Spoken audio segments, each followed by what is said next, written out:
Há um ano, São Paulo entrou em quarentena. A previsão inicial indicava que seriam 15 dias para diminuir a circulação de pessoas e, consequentemente, da infecção por coronavírus para não sobrecarregar o sistema de saúde. Mas, depois de diversas prorrogações, o estado se vê no pior momento da pandemia, com recordes sucessivos de casos e mortes. São Paulo já registrou 2,3 milhões de casos da Covid-19 e mais de 68 mil mortes. Atualmente, há mais de 29 mil pessoas internadas para o tratamento da doença, gerando uma ocupação de mais de 90% dos leitos de UTI. Tanto tempo em quarentena e a dificuldade em manter a renda no período afetou a população. Em comunidades vulneráveis, houve aumento da demanda por doações de itens básicos, especialmente de alimentação. No comércio, são muitos os casos de estabelecimentos fechando porque não conseguem permanecer na ativa. Hoje, o Estado reclamou de uma mudança no sistema do Ministério da Saúde que faz o registro de mortes por Covid-19. A mudança nos critérios torna obrigatório o preenchimento de campos como CPF, número de cartão nacional do SUS e se o paciente é ou não estrangeiro. Em nota, o Estado paulista afirma que a medida pegou os municípios de surpresa, fazendo com que muitas cidades não conseguissem registrar todos os óbitos no Sistema Nacional Oficial. Então, Augusto, um ano de quarentena aqui em São Paulo, o aniversário hoje da quarentena e as mortes e casos vão batendo recorde dia a dia, Augusto. E o resultado? Aí se você vai perguntar para o pessoal do Centro de contingência. É uma coisa fantástica, cientistas lá. Aí eles dizem, não, mas se a gente não tivesse feito o que faz, morreriam 500 mil, um negócio desse. Então, eles não provam, né, por que isso aconteceria, são números que eles improvisam. O fato é que houve um fracasso. Agora, você vai culpar o presidente da República pelas mortes que ocorreram em São Paulo, Manaus, Ceará. O que é isso? O que é isso? Você a culpa pelo atraso, não comprou vacinação. Hoje, eu por acaso estava passando, girando ali pelos canais de TV, tinha um apresentador, olha, um dos jornalistas comentou, agora vai ter essa reunião do Bolsonaro para montar um comitê e tal, e aí a reação do apresentador. Depois de um ano, agora, como se não fosse, se o Supremo Tribunal Federal não tivesse proibido o presidente de agir. Então, tudo é culpa do presidente. Eu quero ver como é que você vai botar na conta dele os mortos de Brasília. Estamos no pico de mortes e no mais rigoroso lockdown que já se viu desde o começo da pandemia. Essa é a desmoralização do lockdown. Hoje você pega, tem fotos de Santos, ninguém na praia, zero. Quem é que está morrendo lá então? Continuam morrendo. Continuam. Os perplexos aí, comandantes da guerra, não sabem o que fazem. Então sejam mais humildes, parem com mais do mesmo e invistam na vacinação e no distanciamento. É isso. Essa é a arma. Pilza. Chega a ser chocante, né? Em um ano, eu não vou nem mais falar das autoridades, do governador, do prefeito, São Paulo e vários outros estados brasileiros. Eu vou falar da comunidade científica, né? Eu olho em volta e fico realmente perplexo como a comunidade científica assiste a medidas drásticas, sem precedentes. Nunca houve isso. Nunca vimos, nunca passamos por uma situação como essa, você interditar o funcionamento da sociedade com consequências gravíssimas. Com uma hipótese, né, um ano atrás, né, uma hipótese, uma premissa. Vamos tentar isso aqui, vamos tentar esse pancadão, não de prêmios, né, vamos tentar esse pancadão na vida da sociedade, para ver se assim a gente espera o vírus ir embora e depois a gente volta à vida. Já era... Ô, Vitor, cá para nós. Eu sou um observador, mas essa hipótese sempre pareceu estranha. Pois bem, o ano decorrido dessa experiência intermitente ou contínua em alguns lugares, a comunidade científica não exige nenhum laudo. não exige nenhuma demonstração da eficácia disso. Como é que você conseguiu, trancando, fazendo pessoas quebrarem, fazendo pessoas morrerem em casa, porque não tinham coragem de procurar atendimento, de procurar um diagnóstico?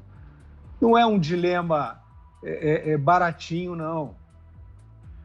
Aí eu pergunto, onde é que está a comunidade científica para pedir, olha aqui, ó, o lockdown, essa medida totalitária, né, que tem uma abrangência cega, burra, que não distingue, que não explica, que não mostra mapa de contágio, como o Augusto estava comentando agora. Chegamos a ver aí esparsamente, né, de maneira escassa, ao longo da pandemia, alguns dados com mapeamento, né? A internação, os internados estão vindo principalmente de um regime tal ou de uma situação tal de vida, mas isso, repito, isso foi escasso. Jogaram para o alto, né? E ficam chamando de ciência. Então eu vejo, quer dizer, a gente vê, sim, infectologistas, epidemiologistas, pesquisadores aqui e ali se manifestando, né, manifestando a sua constatação de que não há nenhum motivo hoje para você mandar trancar tudo e todo mundo dessa maneira, toque de recolher. Isso é um pesadelo, isso é um delírio. E aí a gente observa o seguinte, né? A gente chegou a um ponto de desonestidade nas supostas diretrizes de combate à pandemia que a gente não consegue saber nem a dimensão dela. E não se trata de tentativa de negar, né, o alcance, a importância e o drama. Mas a gente precisaria saber com mais exatidão essa dimensão, essa progressão, onde ela está, quem ela está atingindo. Esquece. A gente não consegue saber. Porque essas mesmas autoridades, a gente está falando de São Paulo, mas isso vale para diversas localidades, né? Em São Paulo, para pegar esse exemplo, eles começaram, no ano passado, a usar o Instituto Butantan, que é uma referência científica, para dar número de vidas salvas por essas medidas absurdas, essas medidas sem nenhum estudo de comprovação científica no mundo. Não adianta vir com esse papo de os especialistas, a maioria dos especialistas, isso é conversa fiada. Onde é que está um estudo dizendo que esse trancamento, porque nem seria mensurável isso, nem seria mensurável. Você não sabe quem conviveu com quem, da onde saiu, para onde voltou, né? A não ser que você interditasse de todo o funcionamento da sociedade, ninguém convive. Fora isso, é misticismo. Então, nós vimos isso acontecer. E autoridades que podem usar, né, fazer um tráfico de credencial de um instituto científico para dizer que está salvando o número de vidas, que não pode dizer, é capaz de tudo. Então, nós estamos até hoje, por exemplo, sem saber, porque existe ou não existe uma diretriz para você atestar o laudo presumido Covid. Ora, não vamos cansar a beleza do nosso telespectador. E nós recebemos os vídeos, as provas das famílias desesperadas, né, com seus entes queridos morrendo de outra causa, sendo atestado Covid. Isso não é para minimizar a pandemia. Isso é para focar, isso é para trazer a dimensão exata. Né? Isso é para nós entendermos a quem ela está atingindo. Nós vimos ou não vimos redução de leitos de UTI em várias localidades. Tá sem leito para atender as pessoas. E qual é o quadro? Qual é o gráfico de evolução de leitos? Em várias localidades se reduziram os leitos de UTI. Então, isso é um banho aí de desonestidade. E a gente sabe, infelizmente, até dinheiro roubaram. É um sujeito que tem um espírito capaz, né? Um espírito rasteiro o suficiente para roubar dinheiro de verba emergencial de saúde, para falsificar dados de internação. A gente viu outro dia o prefeito de Aparecida, no mínimo controverso, dizendo, olha aqui, tem um disparate entre os dados de internação que nós constatamos e os que constam do Plano São Paulo. Então, a gente está, de fato, numa situação muito confusa, para ser simpático, né? Muito confusa em relação aos dados, em relação à radiografia da pandemia. E quem sabe esse comitê nacional aí possa auditar, né? Talvez haja também uma omissão do governo federal nesse aspecto, né? Se há desonestidade, a gente não vai generalizar, mas se a gente constatou em vários aspectos, em vários locais, a desonestidade, para maximizar, a gente pode supor que em outros locais também haja. A gente precisa dimensionar corretamente a pandemia para combatê-la da melhor forma possível. Oi, antes de seguirmos aqui com os comentários da Ana e do Zé sobre esse aniversário da quarentena aqui em São Paulo, trago a nossa enquete desta quarta-feira. Ontem, durante o julgamento na segunda turma do STF, o ministro Gilmar Mendes se dirigiu aos colegas, perguntou se alguém compraria um carro do então juiz Sérgio Moro e do procurador Deltan Dallagnol. Então a nossa pergunta hoje é a seguinte: você compraria um carro do ministro Gilmar Mendes, do STF? Sim ou não? A pergunta já está lá no ar, no portal da Jovem Pan, www.jovempan.com.br. Participe daqui a pouco, no final do programa, os resultados da nossa enquete. Vamos lá, Ana, o que dizer aí? Depois de um ano implementada a quarentena aqui em São Paulo, o resultado está aí, mortes e casos ainda batendo recorde. É o que a gente vem falando aqui, né, Vitor? É uma pandemia de uma nota só. Parece que a única coisa que até agora, né, como agora a gente começa a falar mais de um processo importante de vacinação, mas parece que até esse momento a gente só falou em lockdown, e o problema é que a maneira como as pessoas atacam quem pede os números científicos do lockdown é sempre o ataque ao mensageiro, né? Sempre as tentativas de assassinato de reputações e negacionista e terraplanista e essas coisas todas. Bom, parece que nós temos então hoje mais uma negacionista aí na lista, né? A chanceler da Alemanha, Angela Merkel, desistiu de adotar regras mais rígidas aí. Ela teria falado que implementaria mais um lockdown na Alemanha e ela acabou desistindo do lockdown aí, agora entrando nas semanas que antecedem a Páscoa, e num pronunciamento hoje, a Merkel reconheceu que a proposta foi um erro e pediu desculpas aos alemães aí pela incerteza provocada, né, pelo anúncio de um lockdown mais severo. Um outro ponto importante também para a gente trazer dentro disso que o Fiuza falou, e o Zé também estava falando sobre o perigo das coisas que o presidente fala e de como a parte da velha imprensa distorce, principalmente em relação às vacinas, né? Ontem eu pedi que o Zé explicasse mais uma vez aí, o Zé é muito bom nesse assunto em relação aos contratos com a Pfizer, por que não compraram vacinas da Pfizer, exatamente porque havia uma lei que precisava ser mudada, o governo federal não poderia simplesmente aceitar as imposições do laboratório, mas a agência Reuters, eu estava lendo aqui, Vitor, que legisladores e empresários pedem resposta mais forte à pandemia na Suíça. Suíça, país de primeiro mundo aqui, a manchete da Reuters diz o seguinte: vacinação lenta e atraso no Programa Nacional de Testagens para a Detecção da Covid-19 preocupam empresários e congressistas na Suíça. Ou seja, é uma pandemia que pegou o mundo de surpresa.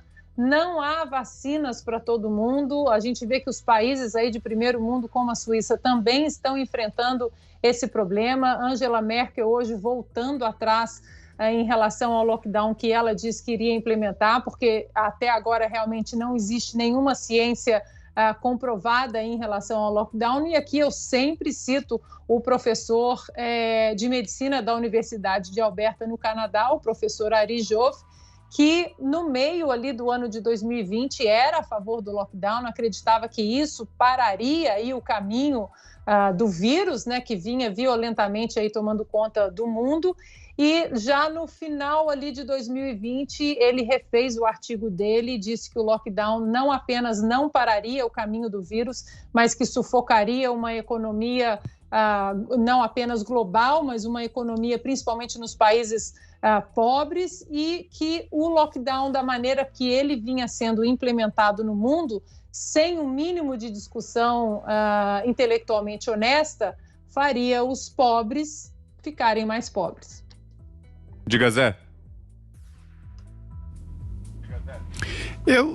Ana, eu não sei exatamente quem é que inventou essa fórmula nova para a humanidade de encarcerar pessoas saudáveis, né? Misturado aí com pessoas que estão infectadas. Não canso de me dizer que não há nada no mundo inteiro. Há um ano atrás, São Paulo entrou nesta onda do lockdown e hoje, olhando assim, dá uma impressão é um jargão médico que diz a história a síndrome do plantonista do dia seguinte. O que é isso? Dizem que o plantonista, quando pega no trabalho no dia seguinte, chega na UTI e se assusta, como o médico do plantão anterior deixa uma pessoa dessa na UTI. Ela tá boa, pode ir para casa. A resposta, sim, agora que você chegou, ela tá boa, pode ir para casa, porque houve uma evolução. Da mesma maneira, o plantonista que chega na enfermaria deve pensar, nossa, essa pessoa está muito má.